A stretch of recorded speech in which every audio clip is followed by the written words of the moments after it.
సమావేశాల్లో కూడా అమరావతి దగ్గర భూకుంభంలో పత్తిపాటి పుల్లారావు నారాయణ అంతా కూడా భూములు కొనుగోలు చేశారని ఆరోపించారు. అయితే చంద్రబాబు నాయుడు అక్కడ సవాల్ విసిరారు. దానికి సంబంధించిన వివరాలు కానీ పత్రాలు కానీ ఏమైనా ఉంటే ఇక్కడికిక్కడే వాళ్ళని క్యాబినెట్ నుంచి నేను బహిష్కరిస్తానన్నారు. అంటే ఆ సమయంలో ఆధారాలు చూపించలేకపోయారు కదా. ఏం కాదు, మేము అన్నీ చూపెట్టినాం. సుధాకర్ చౌదరి గారే ఒప్పుకోవడం జరిగింది అనమాట. మా దగ్గర డబ్బులు ఉన్నాయి, మేము కొనుక్కున్నాం అని చెప్పేసి చెప్పడం జరుగుతుంది అనమాట. చంద్రబాబు నాయుడు అక్కడ ఎలాంటి స్కామ్ జరిగింది అంటే అమరావతికి సంబంధించి దాదాపు 38,000 ఎకరాలు ల్యాండ్ పూలింగ్లో పూల్ చేయడం జరిగింది. సో 38,000 ఎకరాలలో ఈ రాజధానికి సంబంధించి అంతా కలిపినా కూడా 8,000 నుంచి 9,000 ఎకరాలు దానికి ఈ రోడ్లకైతేనేమి, ఈ బిల్డింగ్స్కి అయితేనేమి, ఇంకో దానికైతేనేమి దీనికి ఉపయోగించుకునే దానికి ఉపయోగం ఉంటుంది. సో ఇదే కాకోకుండా రైతులకు సంబంధించి ఎకరాకు 1000 గజాలు రెసిడెన్షియల్ ప్లాటు, తర్వాత కమర్షియల్ ప్లాటు కొంతమందికి ఇవ్వడం 100 గజాలు ఎంతో అది కూడా ఇవ్వడం జరుగుతుంది అన్నమాట. సో ఈ రకంగా ఉన్న ఎకరాలకు అన్ని దానిలకు ఇస్తే అదొక 10 నుంచి 12,000 ఎకరాలు అది కూడా అవుతుంది అన్నమాట. సో 12,000 8,000 అయితే 20,000 ఎకరాలు అయిపోతుంది. మిగతా 18,000 ఎకరాలు ఈ బినామీ కంపెనీలు ఏదైతే వేరే జపాన్ అంటాడు, ఒకరోజు చైనా అంటాడు, తర్వాత మలేషియా అంటాడు, అట్లా ఆ దేశాల పేర్లన్నీ చెప్పి అంటే ఇంకా సెర్చ్ చేస్తున్నారన్నమాట. అంటే అక్కడ బినామీ కంపెనీ కరెక్ట్గా కుదరలే, అందుకు ఇంకా సర్చింగ్ జరుగుతుంది అనమాట. అక్కడ కరెక్ట్గా కుదిరినప్పుడు సో ఈ భూములు 18,000 ఎకరాలు ఏదైతే మిగులుతాయో ఆ 18,000 ఎకరాలు ఈ బదలాయింపు అయిపోతాయి. దానికి బదలా అయితే ఆటోమేటిక్గా వీళ్ళకు ఆ బినామీ కంపెనీలు వీళ్ళకు వచ్చినట్టే అనమాట. 18,000 ఎకరాలు ఒక్కొక్క ఎకరా 10 కోట్ల రూపాయలు లెక్కేసుకుంటే ఎంత 1,80,000 కోట్ల రూపాయల కుంభకోణం అక్కడ అనమాట. ఏది వీళ్ళు కొనుక్కున్నంత వదిలే సంబంధించిన ఆధారాలు మీరు సేకరించారా పూర్తిగా? ఇది అందరికి కళ్ళకు కనపడేదే ఇది. అదే కాకోకుండా మేము సంపాదించింది ఏంటంటే వీళ్ళు సొంతంగా కొనుక్కున్నారన్నమాట భూములు.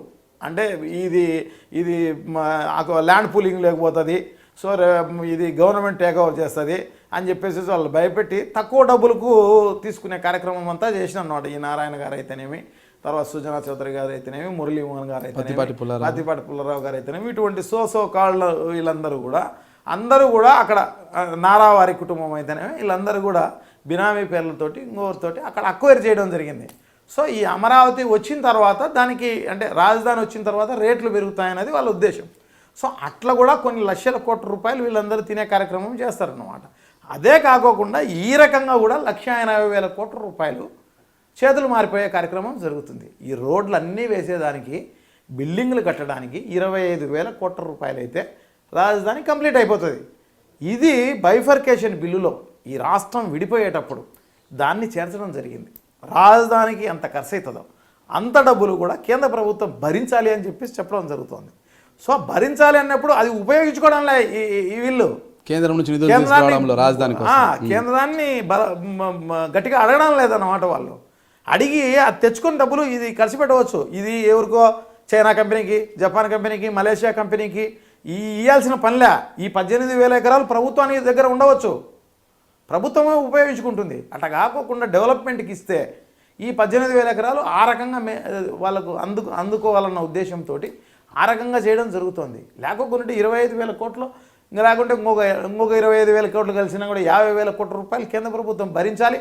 గట్టిగా ప్రతిపక్షం మేమంతా ఉన్నాం, మేమందరినీ కూడా తీసుకుపో, గట్టిగా కేంద్ర ప్రభుత్వాన్ని నిలదీద్దాం. అక్కడ మీ ఎంపీలందరూ మినిస్టర్లుగా ఉన్నారు, వాళ్ళందరినీ రిజైన్ చేయించు, కేంద్ర ప్రభుత్వాన్ని నిలదీద్దాం. ఎడికిపోతుంది తప్పకుండా. బైఫర్కేషన్ బిల్లులో ఏమేమి ఉన్నాయో అవే హక్కు తప్పకుండా ఈ రాష్ట్రానికి అందాలి. మేమంతా కష్టపడతాం, మేమంతా ఉంటాం, తప్పకుండా తీసుకొస్తాం, ఫేర్గా ఉండే అవకాశం జరుగుతుంది. అట్లా చేయకోకుండా అన్ని స్కామ్స్ అన్నమాట. అంటే అమరావతి అదే కాదు, అమరావతి భూములు ఒకటే కాదు, దాని తర్వాత ఈ పోలవరం ఉంది. పోలవరంకి సంబంధించి జాతీయ ప్రాజెక్టుగా అనౌన్స్ చేయడం జరిగింది. జాతీయ ప్రాజెక్టుగా అనౌన్స్ చేస్తే కేంద్ర ప్రభుత్వం భరించాలి మొత్తం. దానికి సంబంధించిన డబ్బులంతా కూడా కేంద్ర ప్రభుత్వం భరించాలి. అడగడంలే కేంద్ర ప్రభుత్వాన్ని. దానికి పోలవరంకి సంబంధించిన అథారిటీని కేంద్ర ప్రభుత్వం పెట్టింది.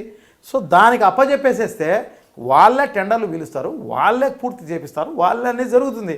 వీళ్ళు ఆ అథారిటీకి ఇవ్వడంలే.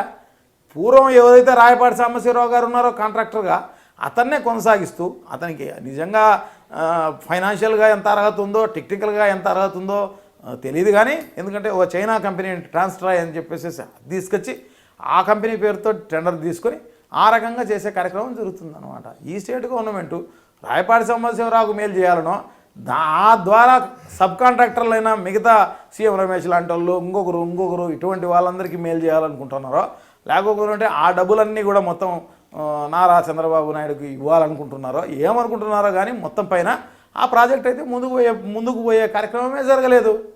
ఎందుకు ఈ కమిషన్ల కోసమే ఆ కార్యక్రమం అంతా జరుగుతుంది.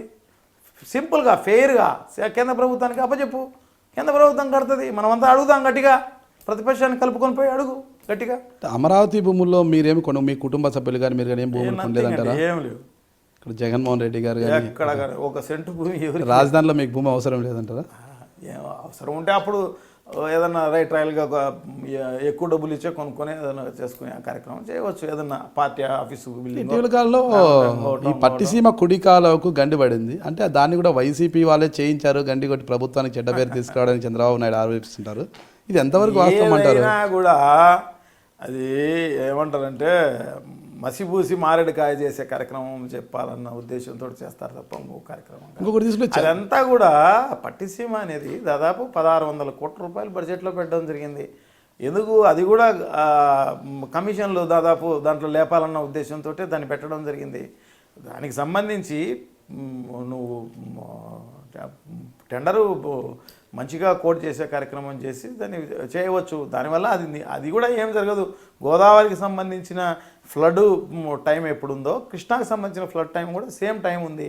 సో నువ్వు పంపు చేసి అది ఎక్కడ పెడతావు, ఇక్కడ రిజర్వాయర్లు ఏంటి లేవు అని చెప్పేసి మేమంతా కూడా గట్టిగా అడగడం జరిగింది. దాంట్లో 400 కోట్లు 500 కోట్లు కమిషన్ల రూపేణా తీసుకోవాలన్న ఉద్దేశంతో ఈ రకంగా చేసే కార్యక్రమం జరుగుతుందన్నమాట. దానివల్ల మరి కృష్ణా డిస్ట్రిక్ట్కు సంబంధించిన రైతులకు అక్కడున్న ఆయకట్టును స్థిరీకరించే కార్యక్రమంలో దానికి కూడా పెద్దగా ఉపయోగపడడం లేదు. కానీ దానిపైన ఊరికి రాయలసీమకు మేలు చేస్తామని చెప్పేసి చెప్పడం జరుగుతుంది. వీటికి ఒక్క చుక్క నీళ్ళు రావు పట్టిసీమకు సంబంధించి కూడా. దాంట్లో కూడా కమిషన్లు డబ్బు లేపడం కోసమే. సినిమా స్టార్స్ చాలామంది నిజంగా సొంత ప్రతిభతో వాళ్ళ కష్టంతో ఎంతో రిస్క్ తీసుకుని 100 మంది గట్టిగా పోటీ పెడితే 99 మంది పాపం జీవితంలో వీగిపోయి ఒక్కళ్ళు మాత్రమే పైకి వచ్చి వాళ్ళ కీర్తి మొత్తం పొందుతున్నారు. అది కష్టంతోనే ప్రతిభతో వచ్చింది కానీ ఎవరో అప్పనంగా ఇచ్చింది కాదు.